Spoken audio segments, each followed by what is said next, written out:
Brightstar organization is an initiative established in Kibera and Mathare in order to support young mothers and their babies in these marginalized areas. DORCAS narrates to us how it all began. My name is DORCAS MAZUNE. I'm a student at ZTech, currently doing counseling psychology, and the reason behind that is I saw the suffering. And you know, a lot of people say I saw the suffering, but I felt it. So Brightstar initiative is an initiative for young mothers in Kibera and Mathare. Why this came up was because I had a friend who got pregnant at I think 13. And there's a time I was walking around and I thought to myself, you know, I started university, I went to University of Nairobi, and then school fees was not there. So for a long time I was like, you know, it's God's will, I'm okay just staying around. But then there's a day somebody asked me, what do you want to do with your life? And looking at everything, I couldn't tell you what I wanted to do with my life because I don't have anything. I don't have school fees. I did my best, I passed, but I could not be able to afford anything after that. So while I was walking home, I started thinking to myself, what can I do? And I want to do something that can help people. And then I remembered a friend of mine who got pregnant while she was young. I just gave her a call. I was like, how are you doing? And she told me, I'm actually doing okay right now, but I was not at the beginning. And then I questioned her more. I was like, when you were going through what you were going through, what made you feel alone, or what were you going through? She told me I felt alone.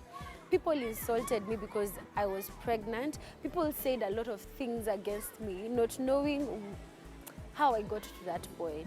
So that is something that kept bugging me. I was like, I was not available for you when you needed the help because one, I did not know what you were going through. I did not know the pain that you were going through.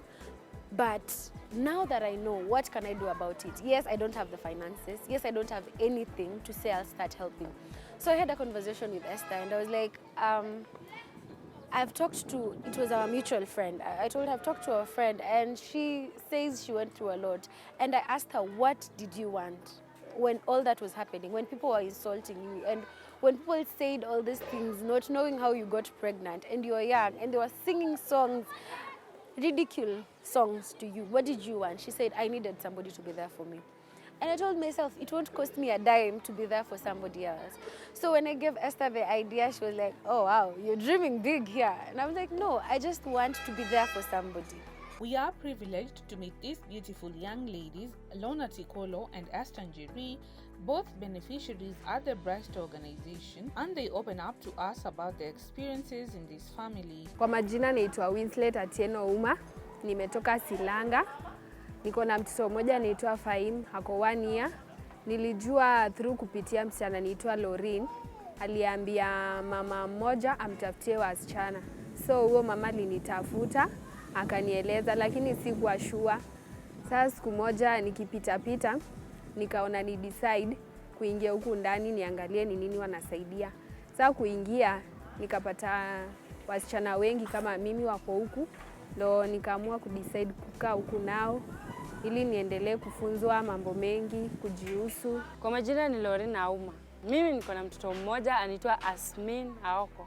Activity yenye tunafanya, unaweza funzwa kumake sabuni, unapewa pampers, food ukiwa una food unapewa, una console DORCAS anakusaidia ma Esther. Although biko pia, but tumezoea DORCAS na Esther sana. Naitwa Lona Tikolo. Niko na mtoto wa miezi 7, anaitwa Denzel, ni kijana. Nilijua kupitia msichana anaitwa Pauline. Aliniambia kuna penye panaitwa Brightstar wanachukua ma young mothers. My name is Esther Njeri.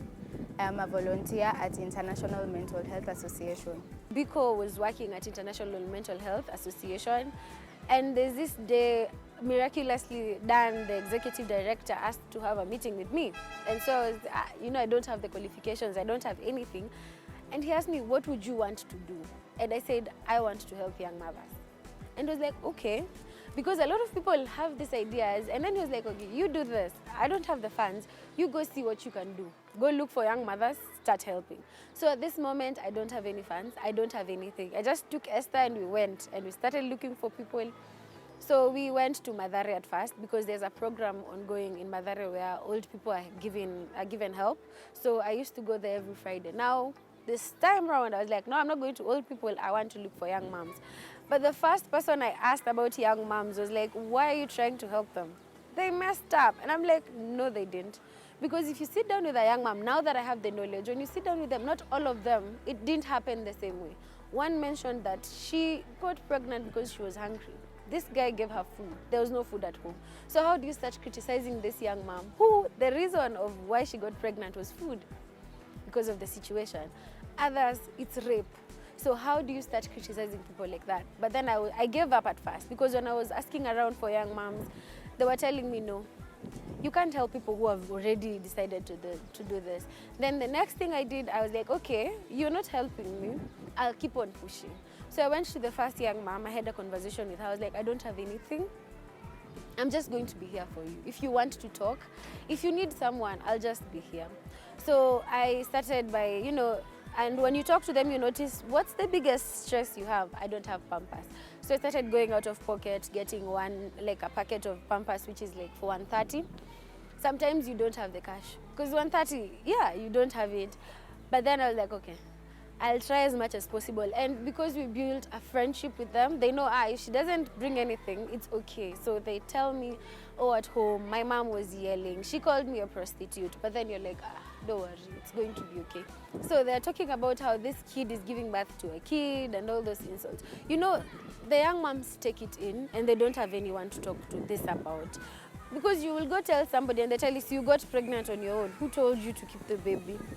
So constantly when we used to actually sit outside and just have a conversation. Then one or twice when I get something, because I was also unemployed. I don't have any cash. I don't have anything. So when I get something small, I buy Pampers. And then it went from there. Now, Daniel Mango saw that, oh wait, this girl is actually serious about this, because you can't just help somebody out and you don't know if they want to do it. There were days I just wake up and I'm like, I don't have anything. I don't have any mental health training. But what I know these young moms, they need somebody to talk to. And looking at the background that from where I'm coming from, we don't have a lot. But I knew, despite what I'm going through, the people who are going through way worse. So that is also the motivation behind everything. I'm like, yeah, I didn't have anybody when I needed somebody to be there for me and somebody to tell me it's going to be okay. But I want to be there for somebody else and tell them, you know what, wipe your tears. It's going to be fine. Because people don't understand. When a young mom walks around with their kid and then you give them a look, that hurts them. It sticks with them, and some of them build a shield. And if you sit with them, you'll notice some of them are very vulgar. It's because they're building a shield.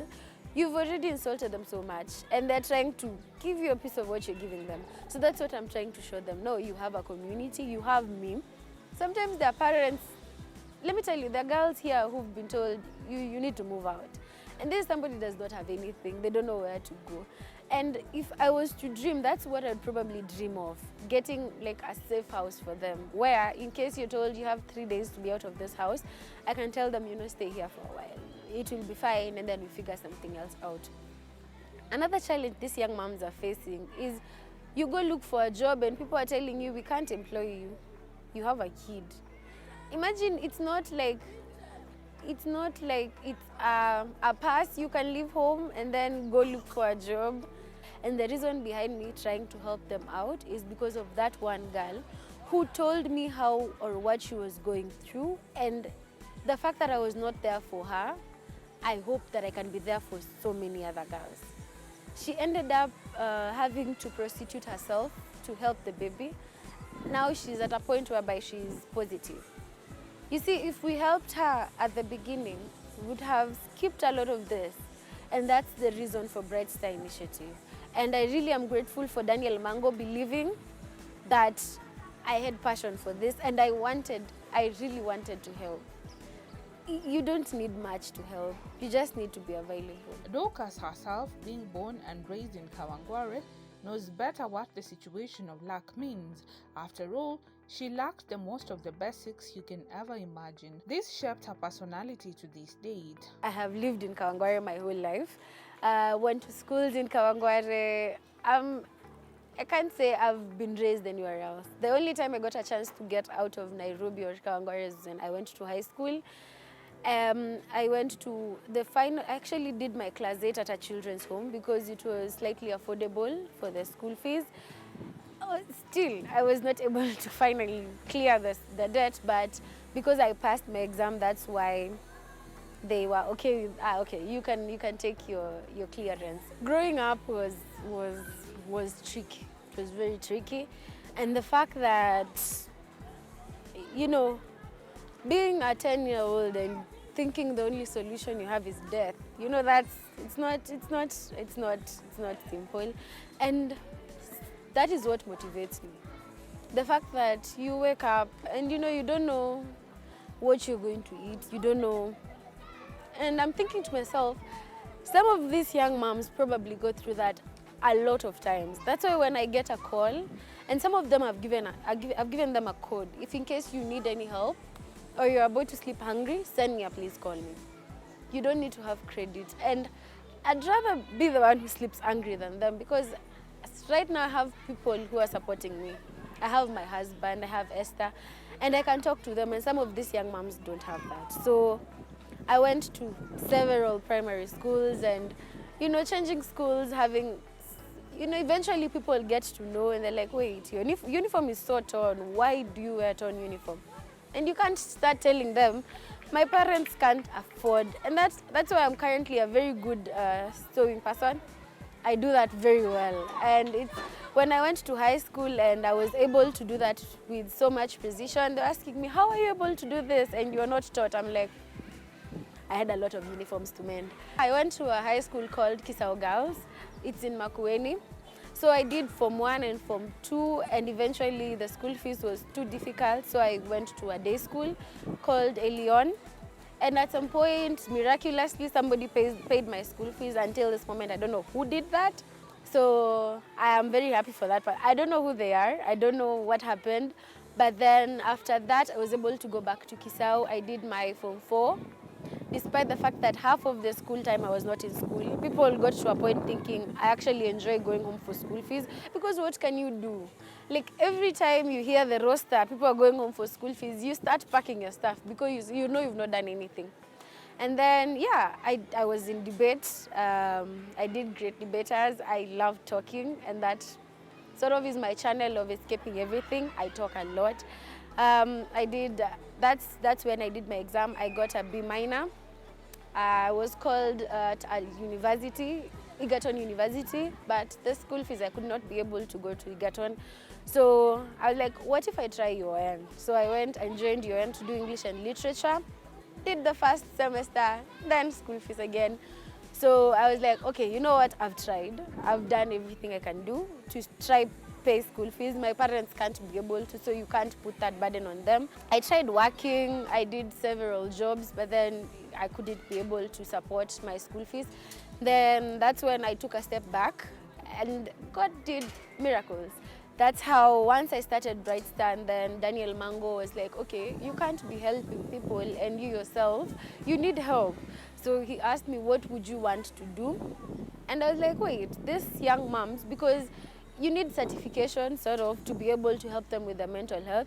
Heart alone is not enough. My background has shaped me a lot, because if I didn't go what I went through, I would not understand what people are going through. When somebody tells me I've slept hungry, I feel their pain, and that makes me work immediately. That makes me know if somebody ever gives me funds and tells me, you know what, we want to sponsor Brightstar, we want to help this. I know that these people, I was in a position whereby you hear somebody is quote unquote helping you, and it's not even, you don't even know about it. But the things that I went through, the moments of suicidality, the moments of depression, the moments of wanting to give up, they help me know and understand that when somebody comes to me and tells me, you know what, I'm about to give it up, I know what they're feeling, and I will not ignore them. I will not tell them, you know what, stop, it's okay, you have a lot to live for. No. What I went through growing up and the situations that I was in helped me a lot to understand and care better. About Brightstar, we mainly deal with young mothers the ones that got pregnant at an early age. So basically the idea was birthed by Dorcas. It was from an experience that we had with a friend of ours who got pregnant at an early age. So she had a lot of things that were happening in her life when she was pregnant. And basically life had been unfair to her while she was pregnant. So that challenge that she faced made Dorcas want to help young mothers who get pregnant at the same age that she had.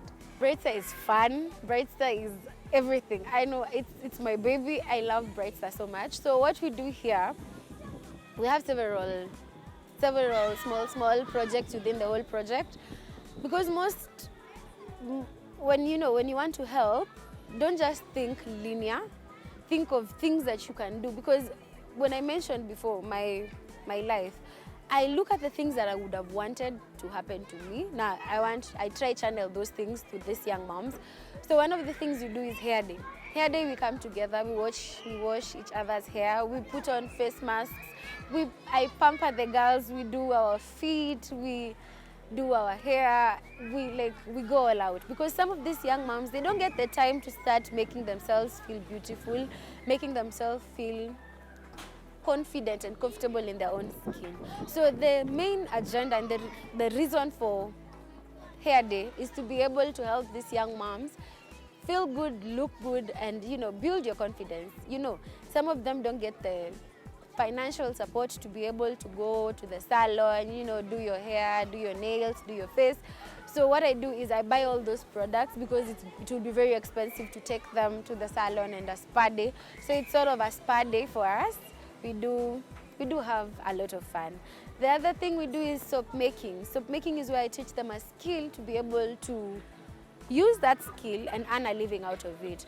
The other thing we did here was making samosas, because that's also a skill that somebody can start their own small business.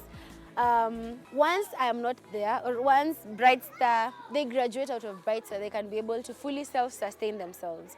Because the whole idea is somebody can fully, one, their mental health, place their mental health in check. Two, have a source of income, because most of them don't have that. So those are the two main things: your mental health and a source of income, and also have fun. Every hero's journey comes with challenges, and this 24-year-old has had her share, but tells us why she's best positioned to deal with young mothers. The biggest challenge is finance, because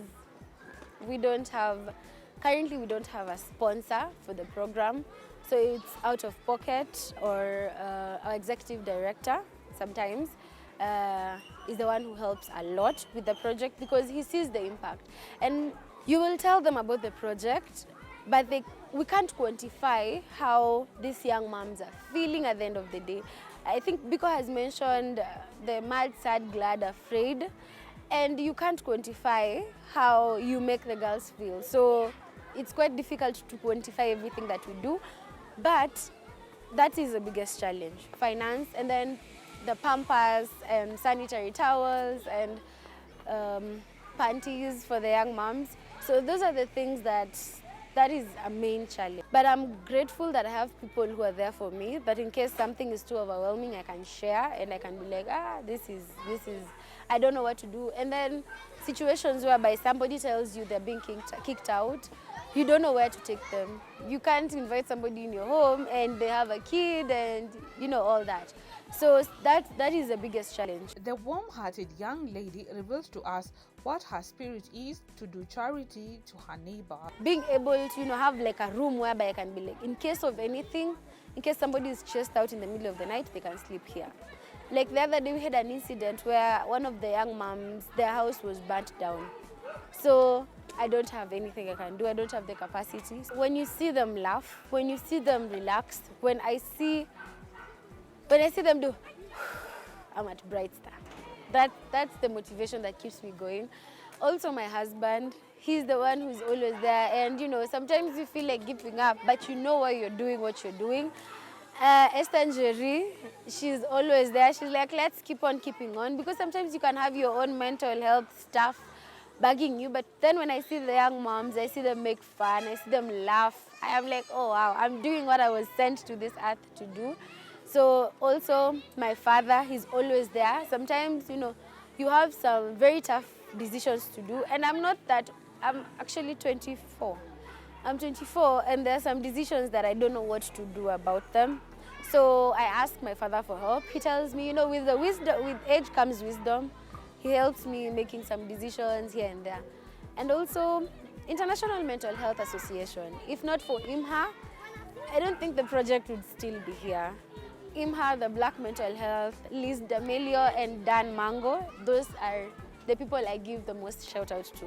My future plan is to have like 4 homes for the young moms in case of any situation, have a mental health space for them, like have a chill spot, a house whereby we can put a babysitter, a spot for the kids to sit, the moms can come in, watch TV, talk to a therapist, have a very fun house,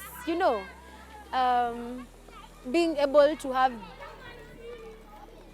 this project in other parts of Nairobi, other parts of Kenya, other parts of Africa. So that this is going on here. We have another like 20, right now we have 22 young moms currently here. So having another 25 somewhere else. I love honesty. If you ask the young moms, what rule does DORCAS stand by, just say the truth. Because I believe the truth will set you free. I'm not afraid of making you feel bad because I've said the truth. That's my main core value. My mission and vision is let's help everybody. They say behind every successful man there is a woman. And what about a successful woman? So my name is Babu Biko. I'm the creative visionary at the International Mental Health Association. I support the communication strategy of all the programs that we have. That is the Black Mental Health Program, which the Brightstar initiative is under. I support the South Asian Mental Health Initiative. I support the Afghan Empowerment Program, as well as the overall IMHA brand. So I support them with videos, photography, editing, and all that. But at Brightstar, now I bring the knowledge that I have gained in mental health. When the Brightstar initiative began, DORCAS gave the idea, and DORCAS used to come and meet the young moms. They used to talk, and as the program developed, we actually started creating pillars with which the program could stand. So I tabled the idea. I was like, okay, you're already supporting them, you're already giving them diapers, you're already giving them this, but can I be given an opportunity, maybe like an hour or an hour and a half, where I'll be able to talk to the young moms, teach them about mental health, give them some of the knowledge that I've learned, coping strategies, teach them that they do not have to be victims, but they can be resources for their own community. They can be resources to not only build themselves, but build their family and build their communities. So when we were doing the analysis initially, we saw there was a lot of stigmatization. When the girls came, if you saw the initial photos that we actually took of them the very first day we were meeting them, they were very closed up, very worried, but right now they're very vibrant. They've learned that they are powerful on their own. And so that's what I brought to Brightstar, just to support the work that DORCAS and Esther are already doing on the ground. I supported her because, one, she's my wife, but two, I believed in her dream. I saw the compassion that she has, and she does this. It's not even here in Kibera. She does this in Mathare as well. She basically always wants to help people. A united family, well knit together by love and selfless attitude towards their neighbor, determined to bring change through this common denominator, love. The Bicos are sharing their love with the world, are creating a city of love, hospitable to everyone, residents and strangers. This is the world of heroes that we are looking forward to, a world of selflessness. Naweza mshukuru though, but sina kitu kubwa sahihi ya kuwapatia. Lakini mimi naweza washukuru juu wamenisaidia sana. There are a lot of organizations that are helping, but unfortunately all of them are not really interested in solving the girls' problem. They're interested in enriching themselves. I really want to commend DORCAS, because if there are any funds that are channeled through her, every single cent, and she can account for this, from every M-Pesa message to every purchase, it buys diapers, it goes to helping the girls. It doesn't matter even to the tiniest cent. In fact, she goes into her pocket sometimes to cover some of the costs that the girls will reach out to. And this is why I think it's now a safe space. I'd want to thank DORCAS for sharing her dream with us, because it is now a reality. Mimi naweza waambia Mungu tu atawabariki, juu mimi sina shukrani nyingine naweza wapea, juu amenitoa mbali. I'm grateful for each and every young mom who has ever been to Brightstar. I'm grateful for them. I'm grateful for them to allow me be there for them, because it's a privilege for somebody to let you be there for them. So I'm grateful for each and every young mom who's ever opened up their heart for me to be there for them.